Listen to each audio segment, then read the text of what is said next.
are brought into place to deal with the demand. This is the very same thing I believe that's happened now with Rand Water. It is not just on the East Rand. In fact, it goes across the whole Witwatersrand, right up to Mogale, where they haven't had water for the past almost 3 weeks. And unless the state president steps in here, I don't believe that this matter is going to be resolved very soon. It is not, as was indicated earlier on to us in last week as well.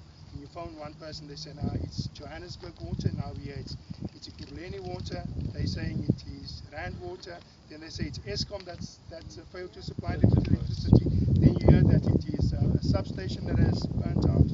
We must get to the bottom of it. As far as I'm concerned, this is indeed a disaster, because what about our hospitals? Our hospitals, our children's education has been affected by it as well, because I know that children are sent home because of the fact that if you don't have water, how does the sewage systems work? And our kids will be picking up all these unnecessary diseases.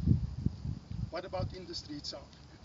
Without electricity, you can buy generators and you can get your industry running, keep your factory running, but without water, you can't do that.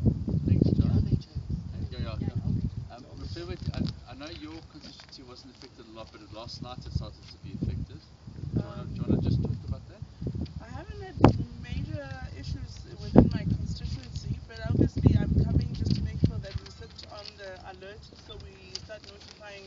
We're keeping in touch with the chief engineer within the water department, so that as the challenges keep out, at least we can get the water tankers deployed into some of the areas that are starting to be affected. But so far, not as bad as Sofani has been only. Thanks, Fred. Yeah, thank you very much, everybody. Obviously, from a provincial point of view, we are very concerned about what's happening, especially the fact that it has spread so widely and that we weren't able to stop it from spreading. Now, there are a number of issues that we need to look at. First of all is the economic impact on the province. Now, Gauteng is the third largest economy in Africa, and therefore is a powerhouse that really keeps our country going economically. And the Premier is trying to reindustrialize Gauteng and to get investment into industries in Gauteng. Industries cannot function without water. And when investors are going to do their research about Gauteng and they see these kind of problems, it actually puts them off, because they need constant supply of water, they need constant supply of electricity, and they need proper communication infrastructure as well as transport infrastructure. And if all four of those legs are not functioning properly, you cannot attract investors, and that has a huge impact on job creation in the province. Secondly, we need to look at how Rand Water has dealt with this matter. Rand Water is not communicating at all. In fact, their Twitter account hasn't been used for more than a year. And the fact that they don't have contingency plans in place for an eventuality like this is a huge concern to the province. They've caused not just the economic but also humanitarian crisis in this province, and that is something that could have been prevented. They should have had the plans in place, they should have done the maintenance and made sure that they had the backup electricity going. What we need is for key installations like Rand Water pump stations to be prioritised when it comes to the provision of uninterrupted electricity in this province, because we've now seen the impact of it when it doesn't happen. It shows a vulnerability for the province from a security point of view, economic point of view, and a disaster management point of view. And lastly, what we would like to see is that the Premier launches a commission of inquiry into what happened here, because we need to prevent it from happening in the future. This could potentially have a much larger impact on this province than ETOLs will ever have, and ETOLs has a commission of inquiry running. So the Premier has no choice. This commission of inquiry just has to happen so that we can put the plans in place so that this does not happen again. We cannot afford this province to be without water and electricity. And then the final issue that needs attention is a safety issue, a crime issue. One of the causes of this is cable theft that's been communicated. Cable theft has been rife in Gauteng in the past 3 or 4 months. There's been no action. There's been no successes in catching people who are stealing cables or prosecuting them. There's been no action just second-hand cabling. And what we need to do is we need to hold account the South African Police Services in this province as to why there's no action. And the Metro Police Services, they also need to come to the party. We need action on the issue of cable theft. So those are the areas that needs attention, and these are the things that should form part of a commission of inquiry by the Premier. And I hope that he will take this seriously and deal with it in a speedy manner. Thank you. Thank you.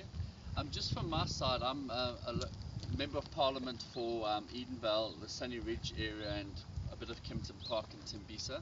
And I also want to thank the councillors for their sterling work in keeping the residents up to date. If it wasn't for the councillors, the residents would have not had any communication at all as to what the situation was, how bad it was, and where the water tanks were. Last night we attended a meeting with the mayor and his top brass, if you can put it that way, in Dunwoody, which is another affected area in the south of Germiston. And it reminded me, when we sat there listening to all the excuses one after the other, the city blaming Rand Water blaming Eskom, and vice versa. It reminded me of the 2006 blackouts, just before the local government election, I think it was it 2006? Where Alec Irwin, the then minister, said that the opposition had put a bolt in the turbine at Coburg. Do you remember that? Okay, we blamed us, but luckily last night we didn't get the blame for this crisis of water and electricity, so I think we got away with that one. But what shocked me is the fact that this could have been averted, this disaster, if proper maintenance, as previous speakers have said, had been done on the water pumps and on the electricity supply to the water pumps, and there was a contingency plan. There's been no contingency plan, and it became quite clear last night that if there's a power failure at the water pumps, there is no plan B at all. And if it happens again, what is this Metro going to do? And what is the provincial government going to do? And what's the national government going to do? What was also clear last night from the questions that we asked was that as far as water tanks are concerned, which obviously is vital for residents when they have no water, what we have heard is that the Metro only has 2 working water tanks. I raised that with the officials. It was not denied. It wasn't confirmed either, but it certainly wasn't denied.